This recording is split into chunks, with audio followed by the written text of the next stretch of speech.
Nous sommes le 13 mars 2020. Chers téléspectateurs, mesdames et messieurs, bonjour et bienvenue sur cette plateforme de la télévision Renaissance. C'est le journal en langue française. Tout de suite, les titres. Des mesures de plus en plus fortes sont prises par divers pays à travers le monde pour lutter contre le coronavirus. C'est le cas du Burundi qui compte mettre en quarantaine toute personne venant de l'Europe ou encore la France, dont tous les établissements scolaires seront fermés à compter de ce lundi.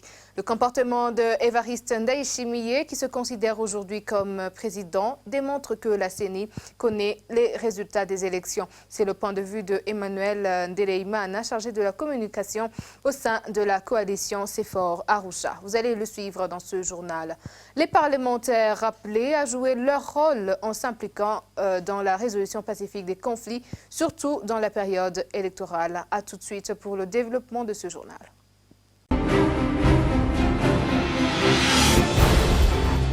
Bienvenue encore une fois dans ce journal, page santé. Pour démarrer ce journal, le monde entier s'est levé pour combattre le coronavirus.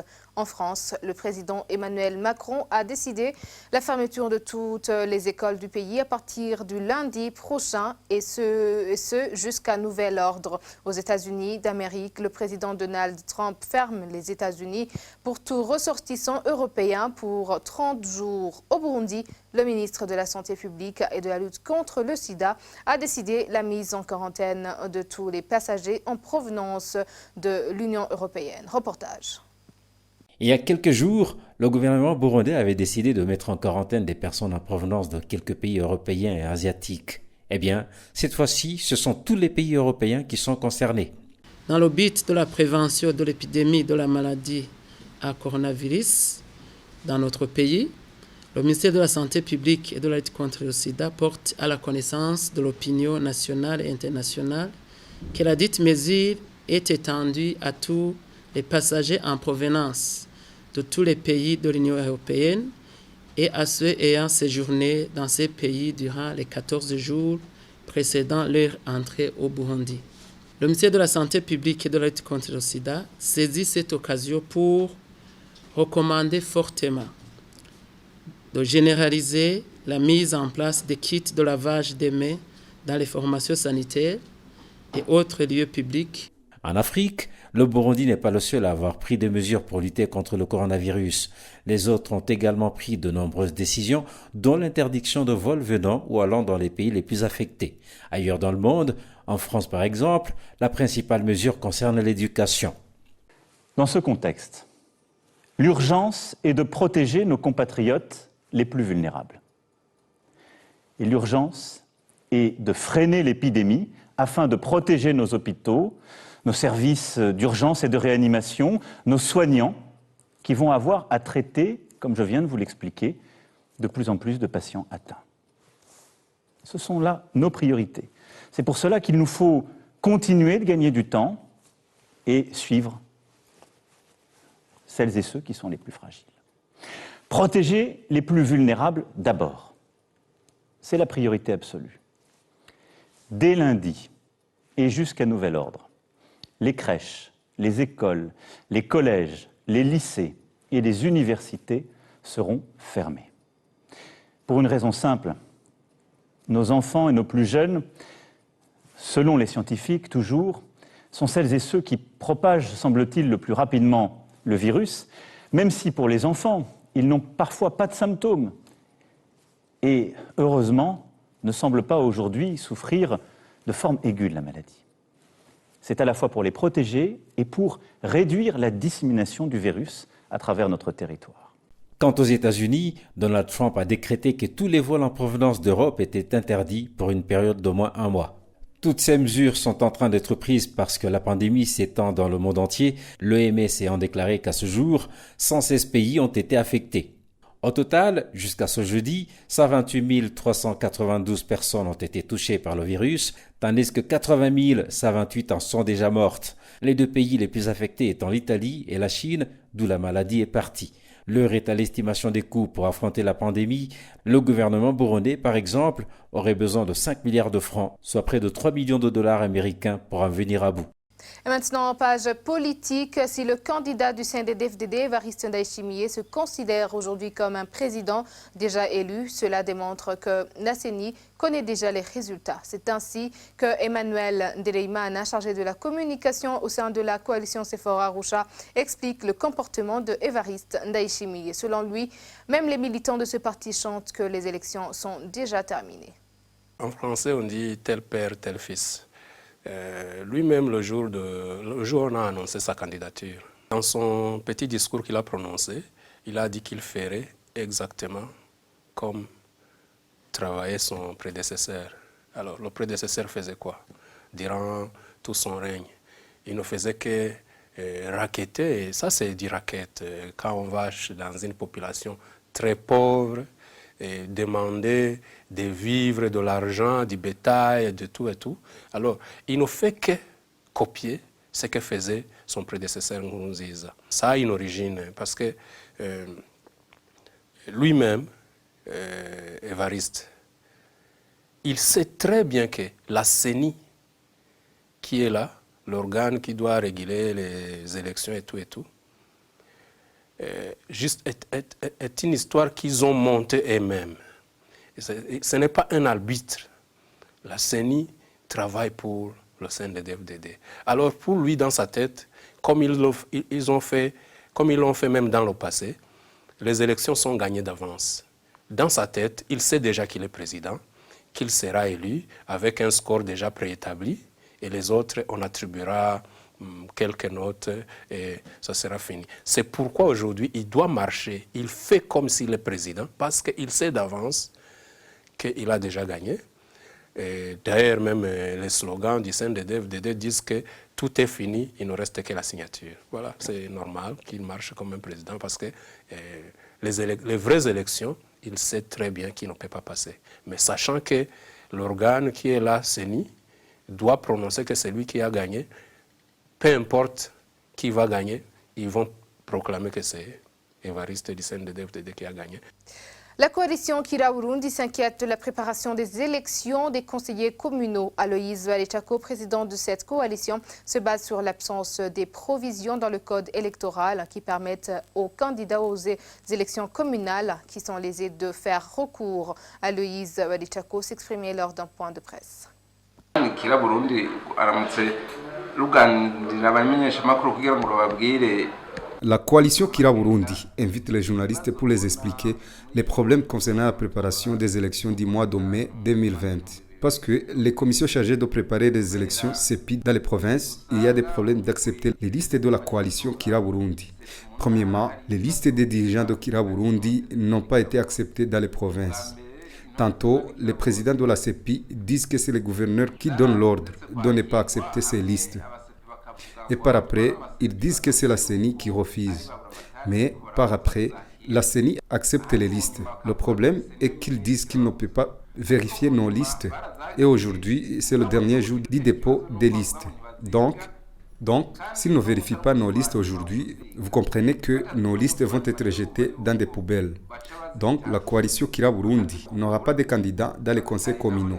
Le fait qu'on a invité les journalistes, c'est pour informer les Burundais et la communauté internationale que c'est la honte si les listes de Kira Burundi ne seront pas acceptées. Le code électoral pour le candidat à la présidentielle indique très bien que si le candidat à la présidentielle est injuste, il peut faire recours à la justice. C'est écrit dans l'article 103. Concernant les députés, la coalition ou le député que sa candidature n'a pas été acceptée ou jetée par la CENI, ces personnes ont le droit de faire recours au tribunal constitutionnel dans l'article 132 du code électoral. Mais concernant la préparation des élections communales et les conseils communaux, c'est-à-dire quand la CEPI jette les listes des candidats, ce n'est pas écrit nulle part que la candidat peut faire recours à la justice.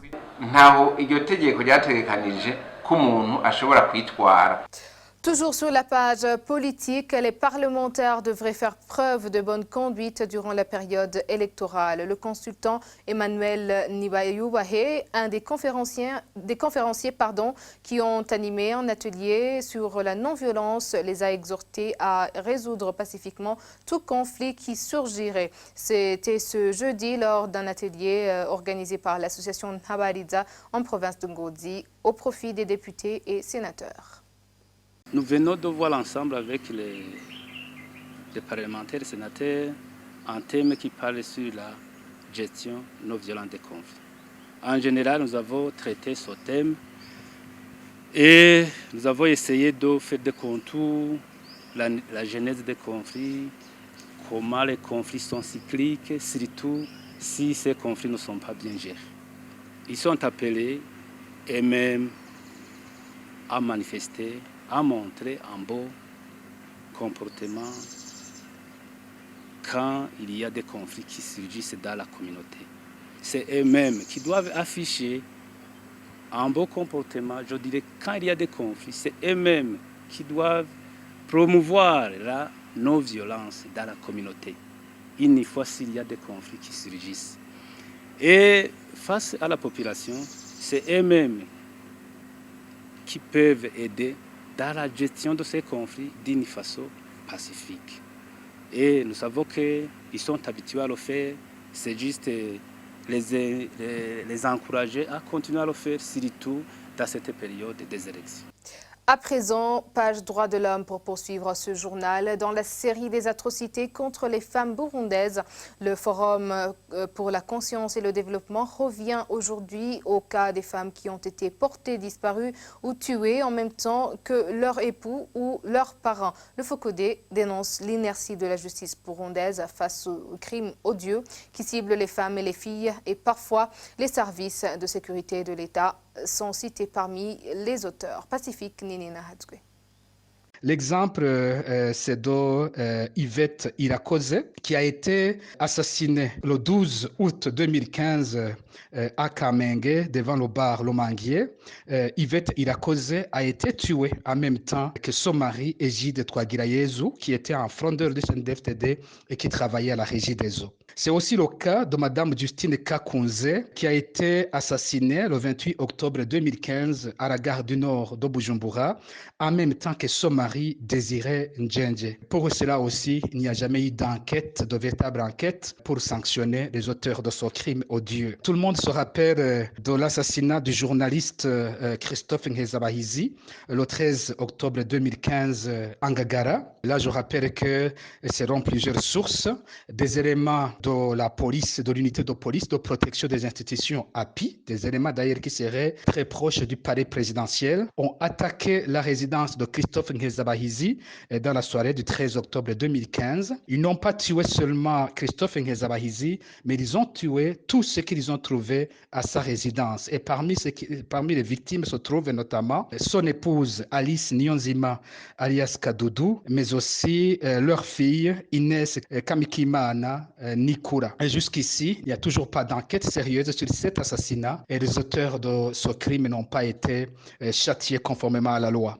Je voudrais aussi rappeler que le 7 décembre 2015, Alexis Nkunzimana a été enlevé dans la ville de Bujumbura par des éléments de l'unité d'appui à la protection des institutions, API, et que le lendemain, son épouse Emeline Ndayishimiye, qui avait été appelé au téléphone et qui était accompagné par des éléments du service national de renseignement, a été enlevée à Kigobe alors qu'elle allait repromettre la rançon de 2 millions aux auteurs de la disparition de son mari.